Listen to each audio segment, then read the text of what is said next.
CEO of Unitrix educational consultants. इस time पे बहुत सारे लोग ये सवाल पूछते हैं, स्टूडेंट्स ये क्वेश्चन पूछ रहे हैं कि हमें इटली में अप्लाई करना चाहिए या नहीं करना चाहिए। तो हमारी रिकमेंडेशंस हैं, 2 के अपॉइंटमेंट्स के भी इश्यूज़ हैं, 2 के वीज़ा रेशो के भी इश्यूज़ हैं। स्टिल हम इसको हाईली रिकमेंड करते हैं। तो इम्पोर्टेंट ये होगा अप्लाई करते हुए इटली में कि हमने जो है वो किस टाइम पे अपने वीज़ा के डॉक्यूमेंट्स को रेडी करना है, उनको अपास्टाइल करवाना है। जो भी न्यू रिक्वायरमेंट्स हैं इटली की अभी 2026 इनटेक के लिए, इन सभी न्यू चेंजेस को अपने डॉक्यूमेंट्स में किस तरह से इनकलकेट करना है।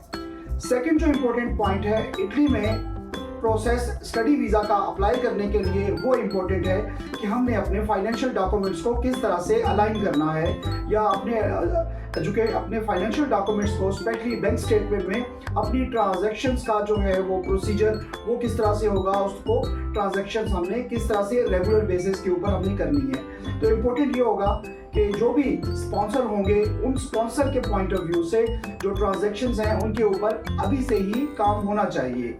अभी नेक्स्ट 2 से 3 महीने जो बैंक स्टेटमेंट के ऊपर काम होगा, वो उसमें ट्रांजैक्शंस को जो भी इनकम के सोर्सेज हैं उनके अकॉर्डिंगली इनको आपकी बैंक स्टेटमेंट में रिफ्लेक्ट होना चाहिए, ताकि आने वाले टाइम में जब वीज़ा के डिसीजंस आएंगे तो एम्बेसी के जो ऑफिशियल्स हैं, वीज़ा ऑफिसर्स हैं, उनको उनके ऊपर कोई कंसर्न नहीं होना चाहिए।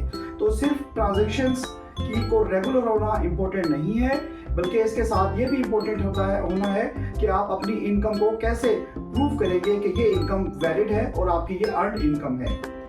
तीसरा जो पॉइंट है वो इससे भी ज़्यादा इम्पोर्टेंट है कि हमने अब आने वाले टाइम में जो अपने कवर लेटर को सेट करना है वो किस तरह से सेट करना है कि जो भी लास्ट इनटेक में वीज़ा के ऑब्जेक्शंस लगे हैं, कॉमन ऑब्जेक्शंस थे, इन ऑब्जेक्शंस के अगेंस्ट हमने कवर लेटर के ऊपर बहुत अच्छे से काम करना है।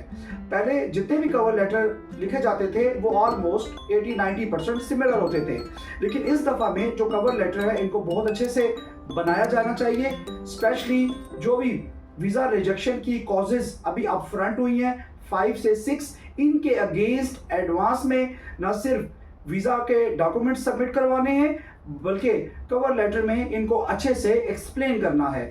फॉर एग्जांपल ये उसको जैसे इटली की एम्बेसी को ये बहुत सारे कंसर्न्स थे कि आपकी अगर ये वाली जो इनकम है वो शो हो रही है कि आपने उनके थ्रू अपने बेटे को या बेटी को स्पॉन्सर किया है, तो हाउस होल्ड वो किस तरीके से पीछे बैक होम वो उसको अपने डे टू डे एक्सपेंडिचर को मीट करेंगे, वो रेगुलर सोर्स ऑफ इनकम क्या होंगे, इनको एक्सप्लेन करना बहुत इंपॉर्टेंट है। स्पेशली एक और इम्पोर्टेंट पॉइंट कि जिस तरह से जो भी एक्सपेंडिचर स्टूडेंट को जो बैंक स्टेटमेंट में फ्यूचर के लिए बैंक स्टेटमेंट में जो स्पॉन्सरशिप के लिए फंड्स रखे गए हैं, इन फंड्स को डिवाइड करना होगा कि ये किस किस पर्पस के लिए हैं। इसी तरह 4-5 अदर और भी बहुत इंपॉर्टेंट पॉइंट्स हैं जो वीज़ा रिजेक्शन में नज़र आए हैं।